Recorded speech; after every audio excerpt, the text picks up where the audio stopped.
Although the extension industry is a billion-dollar industry, we're still running into problems with improper installation, buildup on the weft line, which is causing irritation on the scalp, and even things like tension alopecia, which is causing the hair to fall out. That sounds bad. So just doing your homework as far as who is really working on you behind the chair.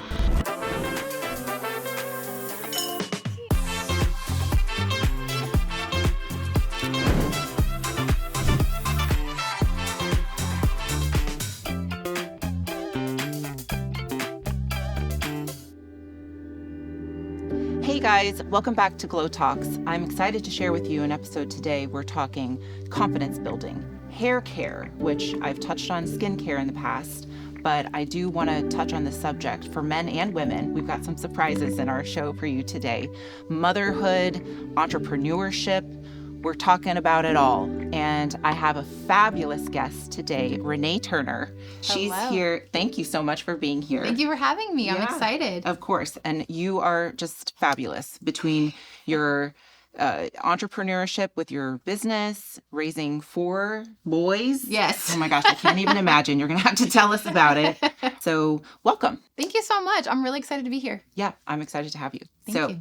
Let's start about you. Okay. How did you get into the hair care and service business? I graduated high school, and I never really thought college was going to be for me. It just wasn't the thing that reached out to me. However, my mother is a high school counselor for Loudoun County Public Schools. And so the option to not try college was not an option. Okay, got it. So I started out at Nova and very quickly realized, in fact, this is not the path for me. But I always loved to work with my hands, and I loved to be a creative. I loved art. That was like the one class I always excelled in. And so I took it upon myself to check out some hair schools in the area, and I landed on an incredible school that unfortunately no longer exists in Arlington. Shout out to Graham Webb. Okay. I have heard of it, actually. Yeah, it's a great school. They are very European based, so they focus a lot on precision cutting. Okay. And so from there, I went and worked for a corporate company, Elizabeth Arden Red Door Spas. Unfortunately, they are no longer in business either. Apparently, that is a theme for me. Oh my gosh. You're closing them down. I am. And so with them, I was actually departmentalized as a colorist. And their philosophy is if you focus on one thing, you will excel at that one thing rather than being good at both. So because I felt confident in my cutting, I opted to be a colorist, learned so many things. I had incredible mentors. Unfortunately, I hit this crossroads where I just wanted to be able to do both again. I am someone who likes to see things come full circle. Yeah. And so it always felt like I had a loose end. Yeah. I loved the color that I was doing for my guests, but then I would have to wait around for the cutting specialist to be done with them, or they would leave with wet hair because all of our services were also a la carte. Okay. So even though you got a color, you didn't have to do a blow dry. I see. And so I just didn't like that loose end. Yeah. So, I mean, as an artist, yes, you know, I want start to finish. Yeah. And everything in between. Yeah. So I finally got to a point where I was like, I love what I'm doing, but I crave more. So I left and I ended up opening up my own studio. Oh my gosh. Yeah. Just you were like, okay, forget working for someone else. I did. I just got this wild hair, and fortunately have a really extremely supportive husband, because on paper, in no world should I have started my own company. Okay. But he was like, if you really feel like this is what God is telling you to, then we'll just make adjustments and we'll sacrifice where we have to make it happen.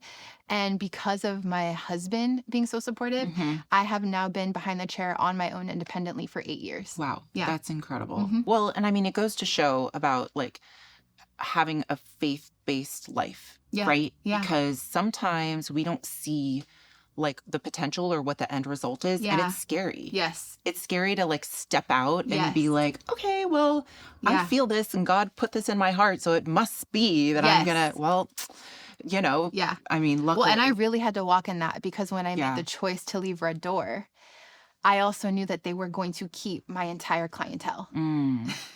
And at the time, if you reached out to your clientele, they would counter you.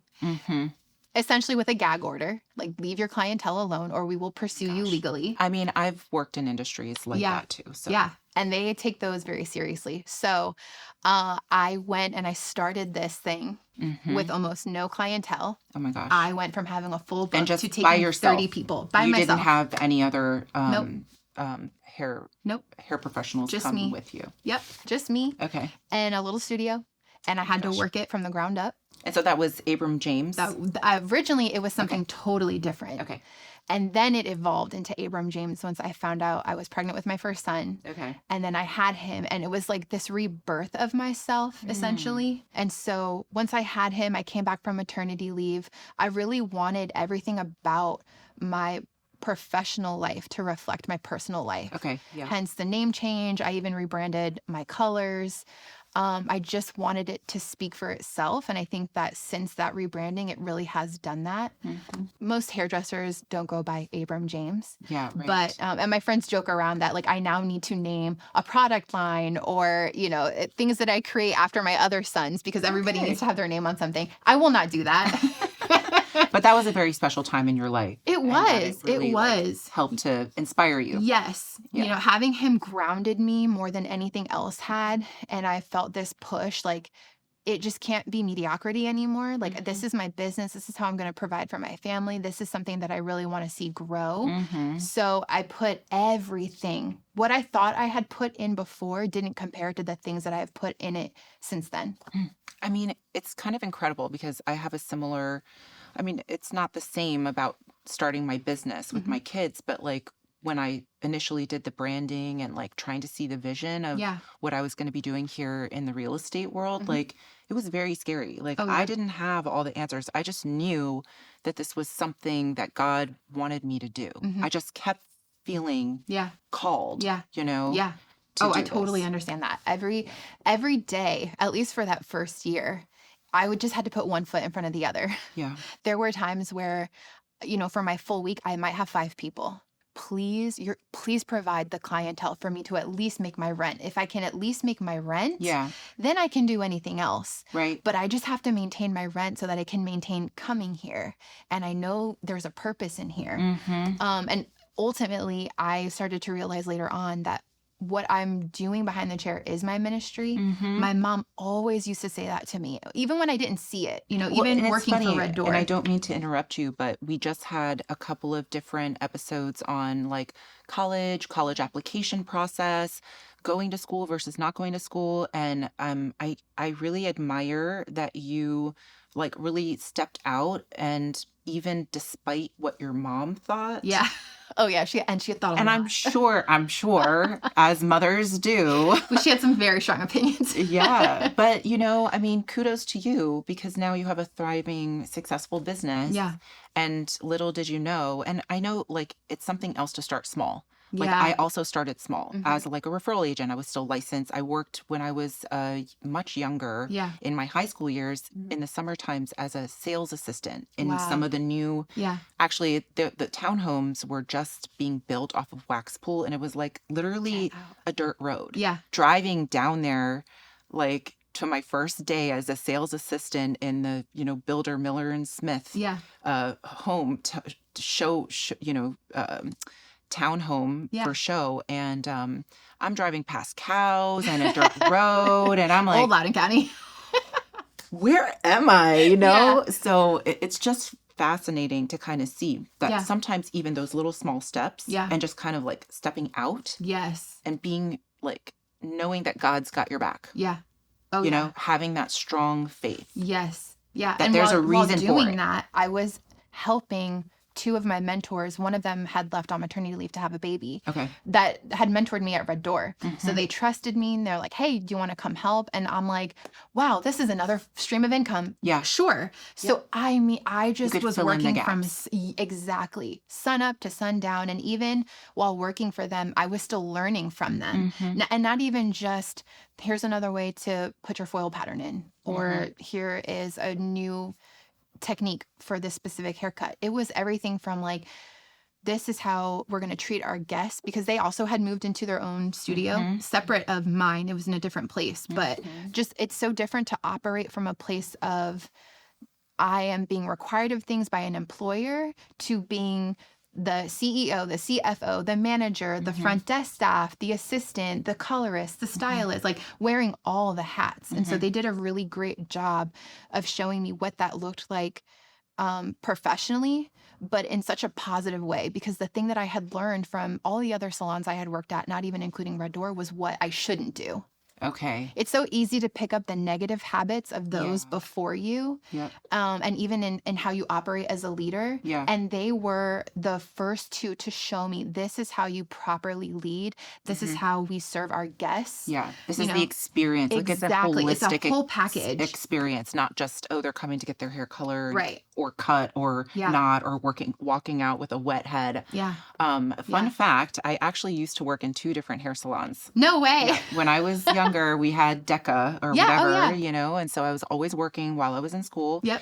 And in one salon, I was the shampoo assistant, and I loved it. I loved working with the hairdressers and with the clients, and same thing. They kind of taught me, okay, this is the experience, or this lady likes this, or blah, blah, blah, blah. Yeah. And then the second position was I had to get like a more business, like, label, so I became the receptionist at a different salon. And so that was a whole nother, like, front of house, receptionist and the shampoo assistant, those people are the heart of the salon. Yeah. Literally nothing can get done without them. I know.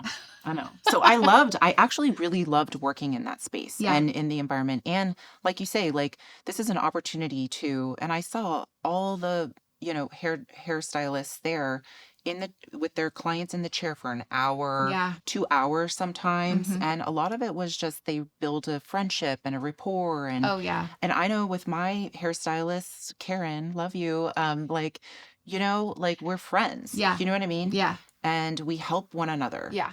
I have so you so get many ingrained clients. in people's lives. Yeah, that part. It's so personal. It's personal with, like, oh, I did her highlights and I hope she doesn't go to anyone else because I'm proud of what I did. But outside of that, it's personal in the sense that I have had people share the passing of loved ones with me, engagements, new babies, job losses, job opportunities, a chance to go overseas. And so I get to really share life with people in a very real way. But at the same time, those people have also watched me grow. So one of my clients, Steph, I love her. She has been with me since Red Door. When I met her, she was pregnant with her second child, who is now, gosh, I think Val's 8 years old. And she followed me. Okay. She was one of the only clients to follow me. Sought you out. Yes. Wow. Yeah. And so she has seen me through my engagement, buying my first home, getting my dog, putting a dog of mine down, having all of my kids. That's special. Yeah. That's not something that you can just happen, you know, have happen overnight. Yeah. That's a built relationship. Yep. So to me, she is less of a client to me. Right. At this point, I guess if you want to think of it as a label, sure. But she has totally become family to me. Yeah. I love that. Yeah. I love that. Well, I really want to, because I know you were throwing out some, like, terms for the hair care and hair salon stuff, which I know they have so much new. Oh, yeah. So many new things day. we can do for our hair. But I did want to talk a little bit about extensions, because I know you do specialize Love it. in extensions. Yeah. And my daughter loves having extensions. And so I've kind of watched her, like, DIY or, like, get it done professionally or, like, then the color. And I'm just like, okay, this is way too much for me. Yeah. But if it helps you, and I mean, talk about building confidence. Oh, that's the fastest way to do it. Yeah. I mean, especially right now, social media is so prevalent. You can't even open a platform without seeing some girl with luscious hair down to her ankles, lips filled, lashes on, you know. And all those things are great. But extensions specifically, it has just taken over. Yeah. It is its own industry. It's actually $1 billion industry right now.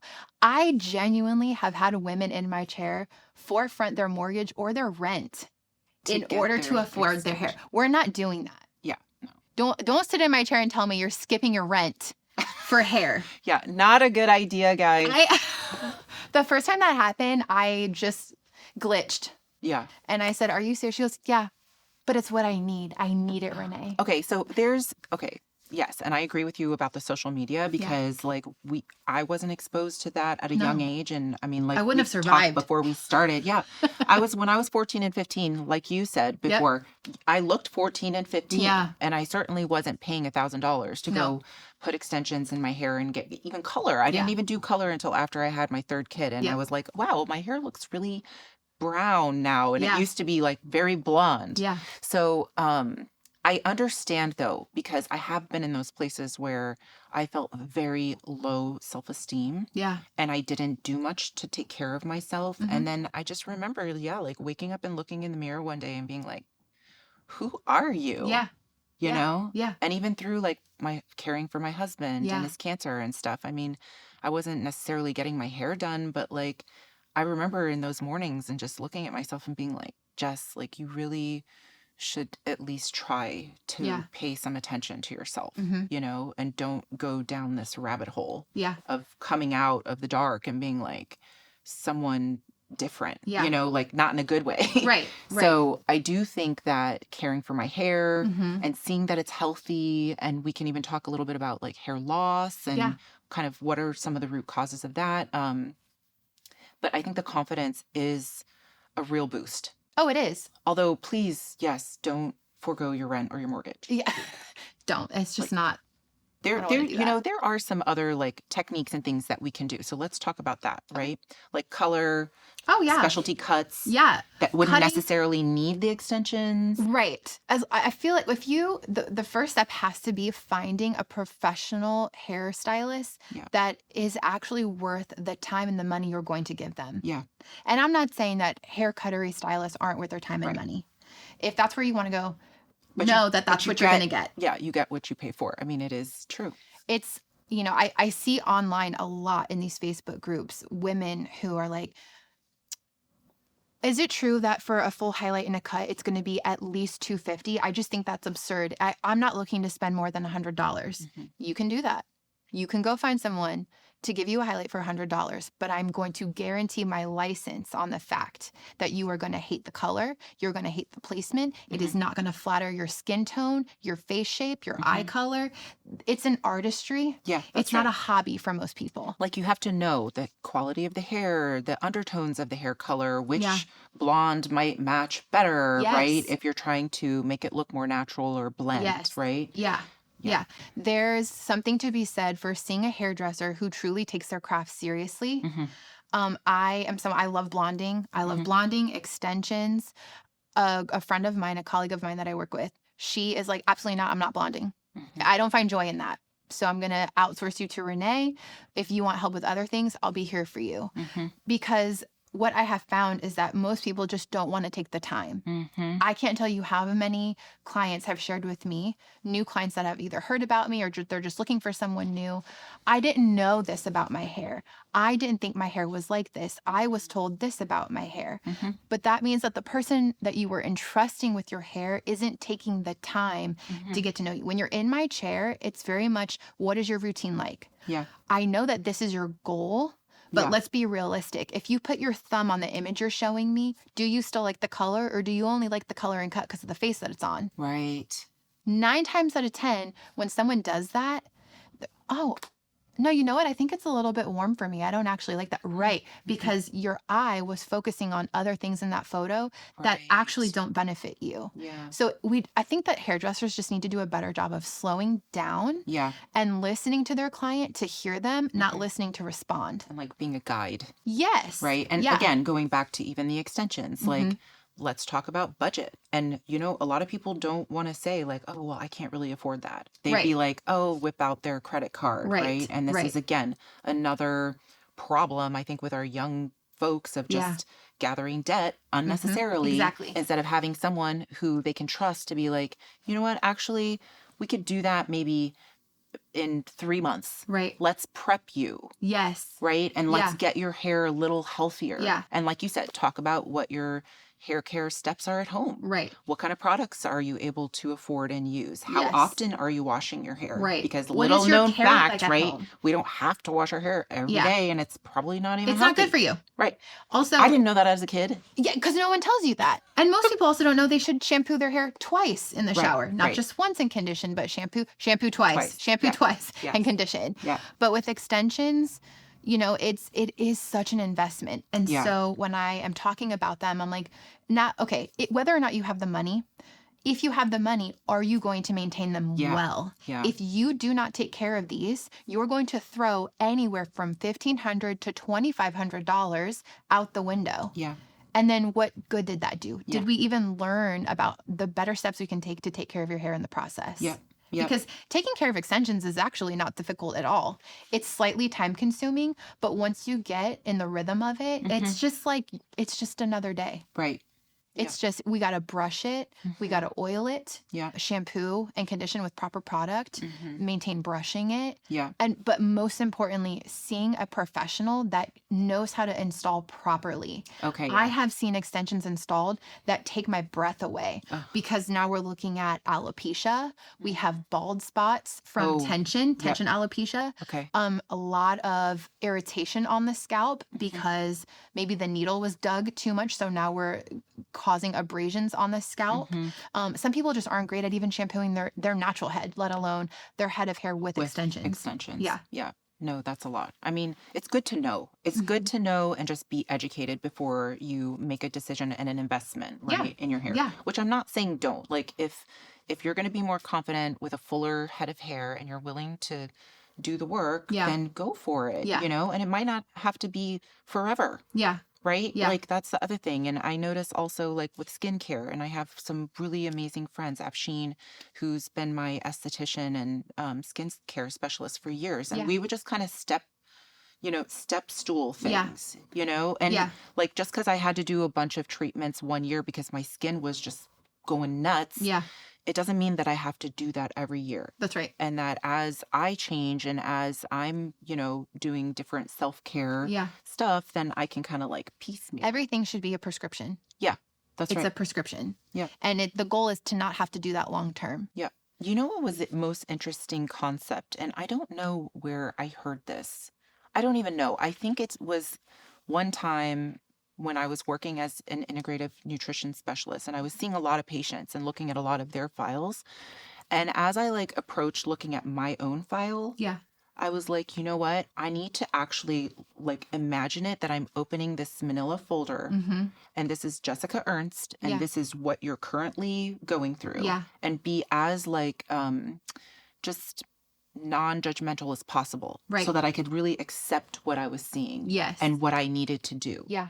If we can do that, Yeah. let's say for our self-care, skincare, hair care, the health and wellness part, nutrition, which I think a lot of people know more about this now, but nutrition and what we're putting in our bodies and what's going on inside of our bodies will dictate also how well our hair grows, how strong, brittleness factor and things like that. So it's not always genetic. Right. Most times it's nutrition. Yeah. So there's also a couple of different situations that can happen inside your gut over time, like overgrowth of bacteria, overgrowth of yeast. And that makes your gut lining like not as permeable. Yeah. So you're not actually absorbing nutrients. Yeah. That and or you have inflammation inside the gut, maybe from food sensitivities that you weren't aware of. And that can also hamper your ability to absorb the nutrients that we need in order to grow really nice, strong hair. Yeah. And 100% of the time, again, a good hairdresser is going to see that. Yep.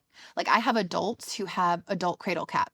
Okay. Adults should not have cradle cap. No. It's an overgrowth. That's right. Of yeast. Yes. Yep. That's right. So immediately when I see that, I'm like, your gut is destroyed. There's also other things on like the where the hairline is. Yeah. That where it recedes in certain places, especially here, that could indicate a thyroid issue. Yes. Which a lot of people just aren't aware. Right. And that is the number one place of recession on women. Okay. It's right in the temple in area. These parts. That's the number one thing here. I'm so thin right here. I feel like this has just come farther back than I'm okay. Well, let's talk about that because first and foremost, you're a woman. Yeah. And this is where women recede. Okay. Men recede from here back and even, in the back of their head. Yeah. But women, it's always right here because this is hormonal. This is hormonal for women, which 9 times out of 10, it is the thyroid. Yeah. And so when I am going through someone's hair, and it could be a client that I've seen for the first time, it could be one of my clients I've seen for 10 years. When your client's or your hairstylist is going through your hair, she's not just like trying to look pretty. Right. She is looking for ticks. Any inflammation on the scalp. We're definitely checking your head for skin cancer, any suspicious moles or growths that haven't been there before. I mean, that was one mole my husband had was in his hair. In his like in the back. Yeah. just inside the hairline. Yep. And if your hairdresser's not doing that, we need to find a new hairdresser because that is such an essential step that cannot be missed no matter how many times you see that person. I mean, really, this is a holistic practice, It holistic art. Your hair is a receipt for what's going on the inside. Yeah, I was going to say, it's the way your body like whispers to you that there's something not quite right or going wrong. I've had a handful at this point, but one in particular, a client of mine, she came in, I've been doing her hair for 7 years. I know her hair like the back of my hand at this point. And I'm going through her hair and I'm like, I said, your hair is strangely thin to me. It feels very weak. You're losing a lot just from me simply brushing. And then fast forward, we get to the bowl. I mean, it was just coming out like crazy. Yeah. So I said, I really would love for you to go get a blood panel done because your body, your hair is telling me that things are completely upside down. Yeah. And for starters, you have to check your D12 or D3, B12. Yeah. I said, and there's a lot of other things happening. I want you to get not just a generic thyroid panel because every doctor is going to go, your thyroid looks fine. It's normal. The range is like it's so broad. Wide. Yeah. It's so ridiculous. You have to do a deep dive. When I was working at Nava and I had Zach Dansell here on the show, I mean, this was like a common talk point, for all of our patients who came through there. And they're like, well, but my other doctor said it's fine. And it's like, they are not taking the time. They don't have the time. Yeah. They also don't know specifically what to look for. Most of them don't know. It's not their fault. They just weren't trained that way. Well, yeah. But when you know better, you do better. Western, It is. It is. And every time I've suggested that, you were so right. I can't believe it. My numbers were upside down. I was so low in this and this. And so now I'm on this supplement. I'm on this vitamin. Great. And then the hair starts to revive itself like a chia pet. Yeah. It just wants to be nurtured. So don't be afraid of your little baby hairs that are growing in. Yes, that's a good sign. Yeah. Yes. Yeah. They're making a way. So I guess going back to like receding hair, it's interesting. I learned that receding hairline is the #1 Google search for men. I'm not surprised. Yeah. Which I was like, really? But yeah, we see you guys. Yeah. So don't be afraid. Don't be afraid to ask the question. Yeah. And again, I think that's just so indicative of social media. Yeah. Which, okay, fine. We'll run with that. Yeah. I just really need men. Most women don't actually care if a man is balding, receding. We almost expect it. Yeah. I hope you have a winning personality. Yeah. But we also need them to just make a decision. Yeah. If you're hanging on to most of the hair that's gone, let it all go. So just shave it. Just shave it. Okay. Just shave it. Grow some facial hair. Women don't mind a bald man, but we want a well-kept bald man. Yeah. Like just no combing. No combing over. Don't grow out some. No, and just then not. Don't hang on to the ring of hair that hangs around. Just shave it off. Sorry, guys. Right? I know, but shave it off. It's okay. It's really okay. It looks better. No, it's true. It does. It looks so much better. It does look better. So that there is also now this movement for men, and it's not a toupee, even though most people want to call it a toupee. It's a topper. Okay. It's luxury language. It's a topper. Okay. But there's this movement now where men who are really struggling with that confidence, it's almost like an extension. Yeah. But in a cap for men. And so you glue it on, you bring it down, and then you cut it to the hair you have left. Okay. On your head still. Yeah. So it's more like specific to your. It's like a full head of hair. In about 3 hours. I know we've, at Nava, when I was working with them, they were doing PRP. Oh, yeah.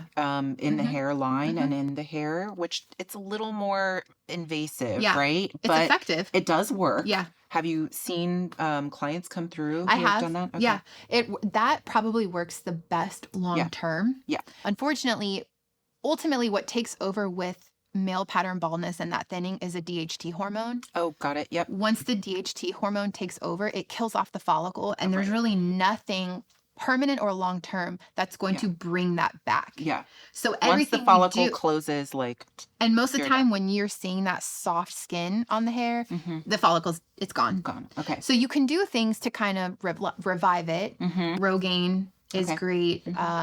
Anything topical is going to do something. Yeah. But the second we stop the topical, even like derma rolling, that's a topical fix. Yep. Once you stop doing all these things, the hair goes back to its former state. Whatever it was going to do. So if you want to put the money into it, okay, but just know the reality is once you stop that, that will also go away. Yeah. And derma rolling, I don't even recommend that because so many people, they don't disinfect, sanitize, and sterilize those things properly. Okay, yeah. They can get you really infected very quickly. Okay. Also, if you overuse a derma roller on the head, you can create scar tissue Damage. that, on a follicular level. And so then that hair just dies off. Okay. So then you've kind of promoted balding. Yeah. Where you didn't need to. Have to. Mm-hmm. Yeah. Well, I think this is all very good content for our viewers. So please share with anyone who you think might, benefit from this conversation. Because I think this is all very eye-opening. And I do believe that men are less likely to come and like ask all these questions. Yeah. You know? I think there's unfortunately some shame in it, but there really shouldn't be. No. Because women do all the stuff every day, all the time. I know. And we're very proud about it. Yeah. We're not. So I think if men were just like, yeah, you know what? I hate that I'm thinning. Okay, let's talk about some steps you can take to give you the confidence you want. Right. But don't do it in the shadows. Yeah. You're going to get false information there. Yeah, exactly. And then also like just it goes back to also looking at your body and using this as a way to, have an idea of what's going on. Lower your stress. Yeah. And we live in a very high stress area, which is hard, but try to lower it as much as possible. Lower your caffeine intake, smoking, eating properly, drink more cut water. The sugar. Yes. Yeah, exactly. Just start incorporating more of these healthy lifestyles, and it doesn't have to be an all or nothing. Right. But maybe we just start with one thing at a time. Yeah. So we get there. And I'm not saying that's going to bring a full head of hair back, but it is going to slow down that process and help you restore some of that healthy hair that still has a thriving follicle. Yeah. To a better place. And that does go for women too, because we experience hair loss as well. And we're not apart from that. So, right. I love all of this, and I could definitely talk all day long. So I'm so glad that we could share some of this stuff with our viewers. Tell me a little bit about like raising the 4 boys and managing the salon and your schedule. Like, how is all that working? Because I'm struggling. And I only have 2 right now at home, so, and they're older. So it just. Well, Welcome to the Jungle is the theme song of our house. Okay. I love that. My kids truly scale the walls, the furniture. I have a 6, 4, 2, and 7-month-old, all boys. Gosh. Congratulations. Thank you. Thank you. Amazing. It is chaotic, but I do love the chaos. I might not always look like it, but I really do. And I know this time is so tender. It's so sweet. Yeah, it does go. I don't want to be the cliche, but like. It does. My kids are all in high school and above now. Yeah. I mean, my oldest, who's 6, my husband and I, at least 3 times a week, are just sitting there in our phones, swapping photos. Like, look how little he was. Look how chunky his face is. Now he's talking back. He's in 1st grade. What happened? So it does. It goes so quickly. I'm fortunate enough where, like, I can very much be the mother I want to be, but also the entrepreneur I desire to be in every week. So I work 2 days right now. Like I said, my oldest is in school, and so I have to be able to be available to go get him from school most days. I'm very, very blessed that my husband has a fully remote job that is actually they were voted number 1 in places to work with a family because they're very flexible. Yeah. So on the days that I'm behind the chair, my husband is able to take time out of work for that bit of time, go get our son from school, come back home, finish up his work day. But managing them is just letting go of all expectation. Yep. I set no expectation, and then I can't be let down. When I used to say that to people when the kids were a little younger, they were like, oh, and I was like, like, I'm just not going to be unhappy if things don't go the way in my mind that I thought it should go. Yeah. Because I was driving myself crazy, and I didn't have such a strong, like, faith-based personal relationship with God during those years. Yeah. So I found myself just really depressed. Yeah. Like, just in a bad mood. I wasn't myself. Yeah. And it's so easy to do that. Yeah. It's so easy to do that, especially in that postpartum phase. Yeah. And you don't even have to, be battling with postpartum anxiety or depression in order to be like, oh my gosh, I'm drowning. Yeah. Because every time you have another baby, you're hitting the reset button as a family. You're learning how to be a mom to this many kids again. And it's nothing like having just one. Right. Having just one, I used to just be. and sit. And we got, and now that I have 4, I have the 4th who's just the road dog of the family, and I'm chasing everybody else. I never wear high heels anymore. I have nowhere to go to wear high heels. I can't even be invited somewhere where I need to dress up because I'm just not coming. I promise you. My shoes are nothing but sneakers because it's I okay have to say run. no, right? Like, this is the other this thing is not that the I season started. for me where I can go to that really nice event. I am not coming because by the time I can, I'm too tired. Yeah. And I'm okay with being tired. I know, like half the time I like need a shower after I blow dry. I've taken a shower, blow dried my hair. I'm like, I need another shower. Like, 2 out of our 4 are in baseball right now, and their games overlap. I'm not on the field, and I'm showering when we get home from ball practice or from a game. I need a shower because I've been chasing everyone. No, I know. So managing them looks like really intentional time. Okay. By the calendar. Yeah. That is something that I put off for so long. And then we hit this point where I'm like, we need a calendar because we are coming and going in every direction. And there's always something we're doing, something we have to go, an event as a family or a friend's birthday party or a shower or this birthday party for this kid. It's just all the things. Are we serving this day at church? Do we have plans after church? Are we, vacation, whatever. A calendar was just like the touch point for me and my husband. Okay. It's right in our kitchen, the place that we're always at. Yep.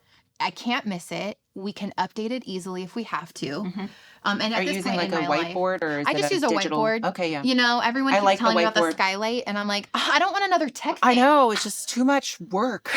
I'm already not great with my phone. I don't want the thing that I gotta punch something else. I just want to write it down. That's old school. Yes, there's something to be said for pen and paper. Yeah. So the calendar is really helpful. Right now with the school and getting ready, it's like all your clothes are picked out. This is what you're gonna wear for each day.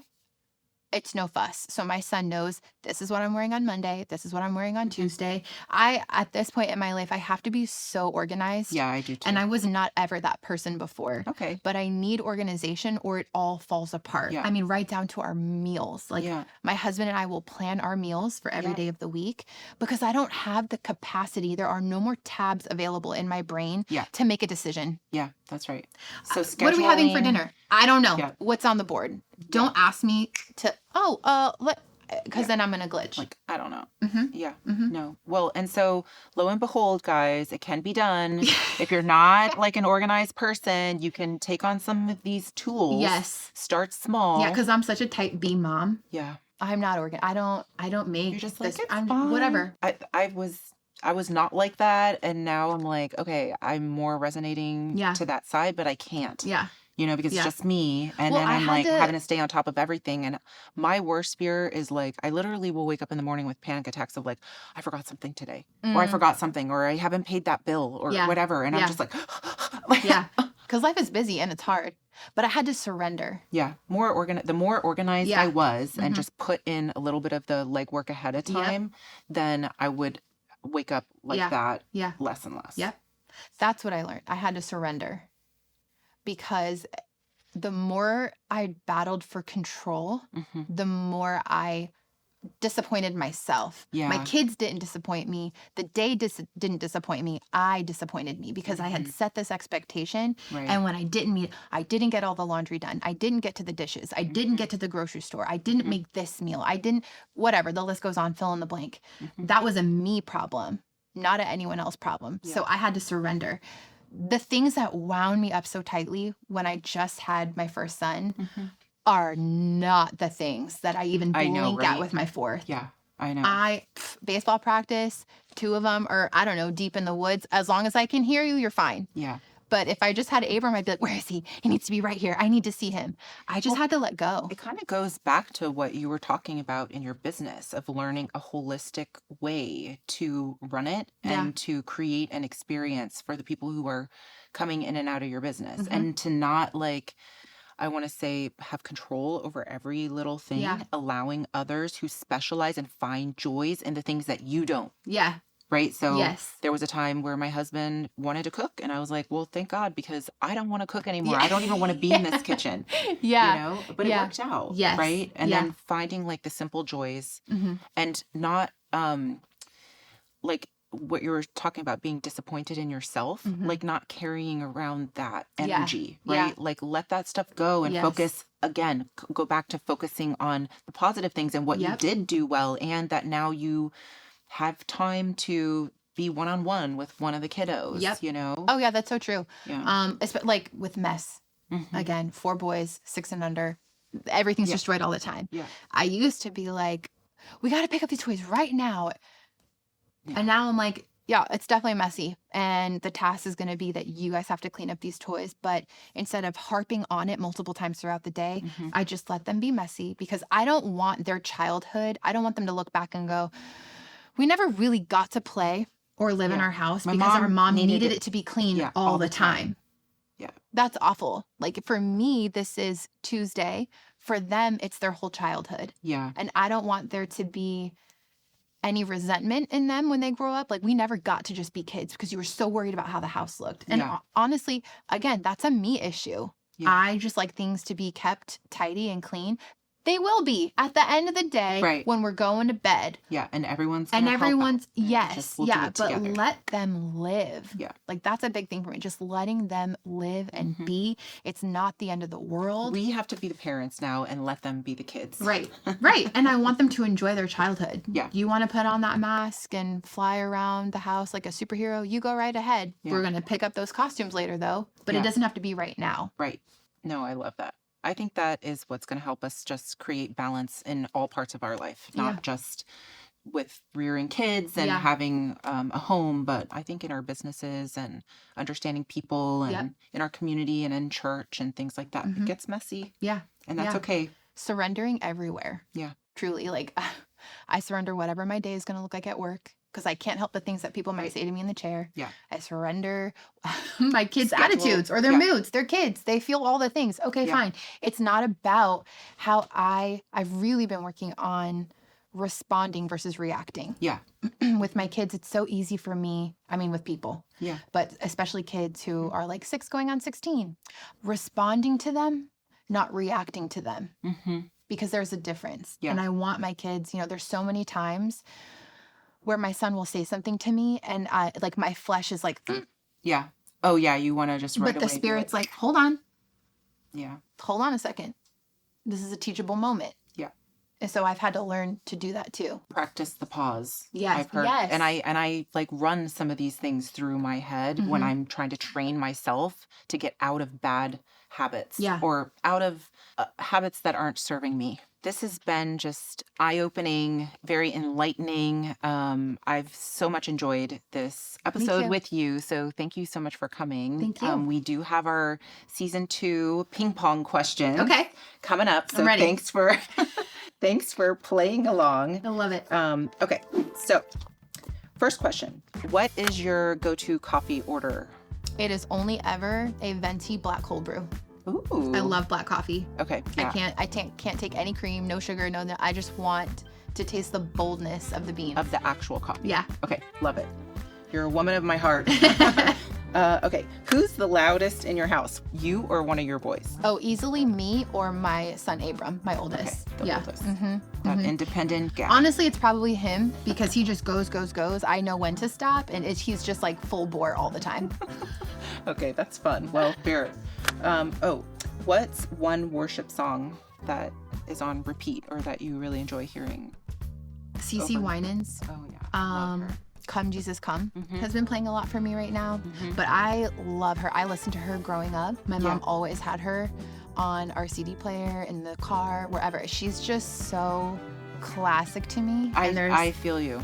There's just so much feeling in her. Yes. In her voice. Yes. And in her music. It's so melodious that you can't help but fall into it. Yeah. So I love her. She's my number 1. Yay. Okay, I love that. And then if you weren't doing hair, what career would you love to try? Easily a nurse. Okay. Yeah. I could see that. Yeah. I just really love people. I love connecting with people, helping people. So I think if I had to pick a field in nursing, it would definitely be labor and delivery or postpartum, like a mom baby nurse, one of those. Yeah, I know. After going through it, it's nice to like have some tips in your arsenal. Yeah. But yeah. I could definitely see you doing nursing. Okay. And what's your favorite way to rest and recharge? A good podcast and a cup of coffee. Okay. I love it. Yeah. Good. Your black coffee. Yeah, exactly. Awesome. Thank you so much for Thank being you for here, having Renee. me. This was so much fun. Yeah, this was great. And last but not least, tell our viewers where they can find you. Yeah, so I have an Instagram. My professional Instagram is abramjames.hair Co. Okay. And then my personal Instagram is Renee Turner. And that's just where all my life happens. Those little boxes of just the things that are important to me. So it's my kids, my husband, and then just a couple, things about my life. Yeah, I love it. Well, guys, don't be shy. Reach out to Renee. And I am very thankful for all of our little tidbits and everything that we're sharing here today. So, guys, if you know anyone who would benefit from hearing our show today, please share, like, and subscribe. We're on YouTube, Apple Podcasts, and Spotify. So thank you again for watching, and we'll see you in the next episode.